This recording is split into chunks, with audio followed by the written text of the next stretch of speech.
ખાસ તમારે શેર કરવાનો છે. હું ક્યારેય કહેતો નથી પણ આ વિડીયોમાં કહું છું કે વધારેમાં વધારે શેર કરજો. ગાયની સેવા કરતો હોય એ માણસ કદાચ ભગવાનની સેવા ન કરે તો હાલે. 500-700 જેવા ઓપરેશન તો શિંગડાના કરાવી જ નાખ્યા છે. જય માતાજી મિત્રો સવારના 8 વાગે છે ને આપણે નાહી ધોઈ નાસ્તો પાણી કરીને તૈયાર થઈ ગયા છે. બાકી જો મહેશભાઈની ગાયો હજી છૂટી નથી અને જે ઓળખી રહી ધમોડ એને આજે અંદર બાંધી હતી કારણ કે શું ટાટ ઘણી પડે છે. અને હવે આપણે જઈએ પાંજરાપુર અને પાંજરાપુર જઈને જોઈએ આજે શું કામકાજમાં છે એ.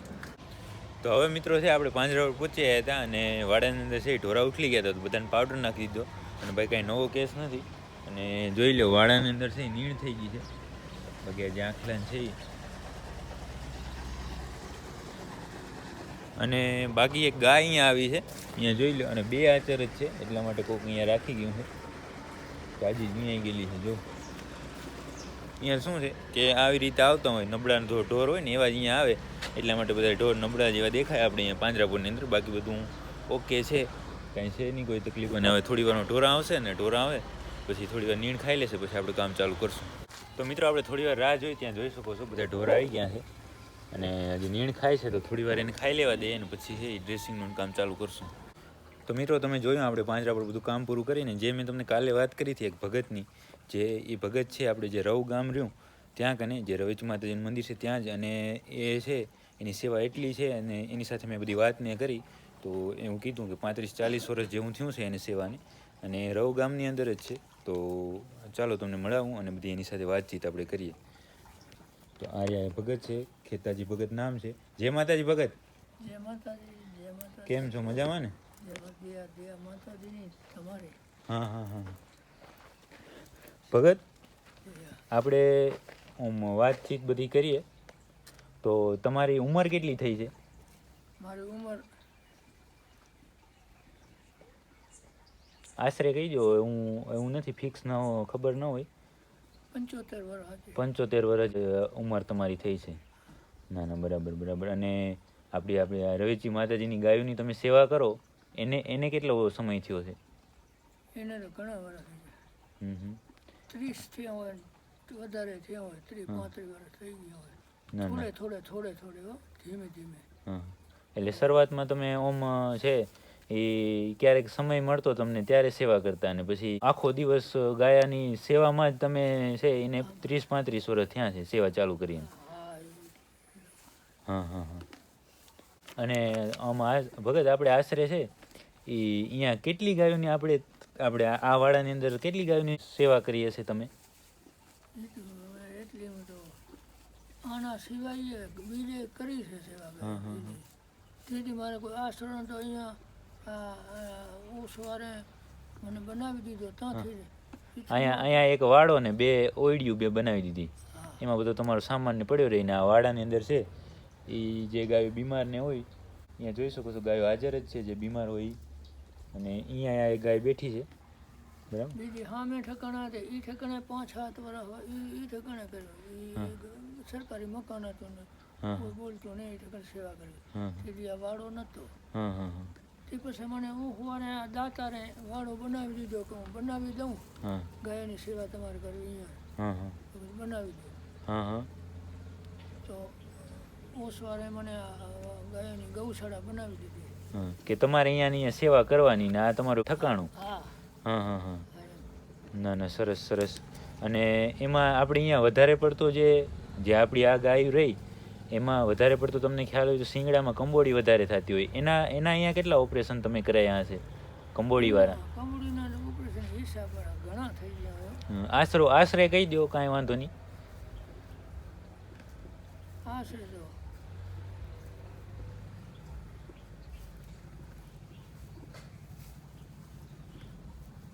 બહુ 3-4 હશે. ના 4 હોક જેવા પણ મારા ખ્યાલથી વધારે હશે. ભગત તમારે શું ભૂલી ગયા છો તમે? 5-7 ઓછું બોલું. ના બાકી 5-7 તો સાચા. તમે 200-300 કે કહો છો પણ એ 200-300 તો મેં જોયા છે ભગત મારી નજરે અહીંયા. મેં જો આમને કોઈ બચાવ છે ડોક્ટર બોલાયા ઓપરેશન આવ્યું. અને આવ તો ચેતનભાઈ તમે અહીંયા મળ્યા તે પછી બીજો ડોક્ટર નથી. એટલે આશરે 500-700 જેવા ઓપરેશન તો એમાં તો સાચા. શિંગડાના કરાવી જ નાખ્યા છે. હા હા હા 500. ના ના, સરસ સરસ. અને આમ છે આ બધું આપણે જે આમાં દવાનો અને ખવડાવવા પીવડાવવાનો બધો ખર્ચો થાય એનો તમને ક્યાંથી આમ પૈસાની ને સગવડ ક્યાંથી થાય? એ માતાજીને પટલા મેં દાંતા દેતા. હા હા હા. મારા કને હોતા હમ. અને દાંતા દઈ દે ગમે તે ગમે તે. અને એમ ક્યારે એવું બન્યું કે કદાચ ગાયને આપણે કાંઈ તમારે કાંઈ દવા કરાવવી હોય કે કાંઈ ચરો લેવો હોય ને કાંઈ પૈસા તમારે કને ન હોય ને એવું ક્યારેય બન્યું ખરું? એટલે અમે એથી પહેલાં મારા કને પૈસા નહોતા. હા હા તેથી મેં મારા મનથી મેં રવેચીમાં એમ હા હા કહેતો હા કે માતાજી મારે ગાયની સેવા તો કરવી છે. હા હા મારા કાંઈ રૂપિયા નથી. હા રૂપિયા તું દે હા હા તો હું સેવા કરું. હું હમ ત્યાંથી માતાજીએ રૂપિયા દેવાના ચાલુ કરી દીધા. હમ. એટલે આમ કોઈ પણ જગ્યાએથી મતલબ કોઈ દાતા જડી જાય, આ દાતા કાંઈ ચરો આવી જાય એવું એવી રીતે ને? દાતારને માતાજી પોતે ન કહે, હાજી. પણ દાતારે ગમે તે દાતાર આવી લે આ રૂપિયા તમારે ગાયન માટે તમે સેવા કરો કે હા આ લઈ જાય. હા હા હા. અને હા હા, ના ના સરસ. અને આમ અત્યારે તો હવે શું તમારી અવસ્થા થઈ ગઈ એટલે તમારાથી ઘણું કામ ન થાય, પણ આમ જ્યારે તમારાથી કામ થતું હશે ત્યારે આમ ક્યાંય પણ જ્યાં ખબર પડે તમને કે અહીં માતાજીની ગાય છે, અહીંયા હેરાન થાય છે કે કાંઈ બીમાર છે કે કાંઈ શિંગડાની અંદર કાંઈ કંબોડી થઈ છે, તો તમે એને જાતે લેવા જતા કે શું કરતા? જાતે લેવા જતો. હા હા. આજે અત્યારે બને તો હું મારી મહેનત કરું હમ. અને નકા તો હું જાતે જ લેવા જતો. હા હા હા.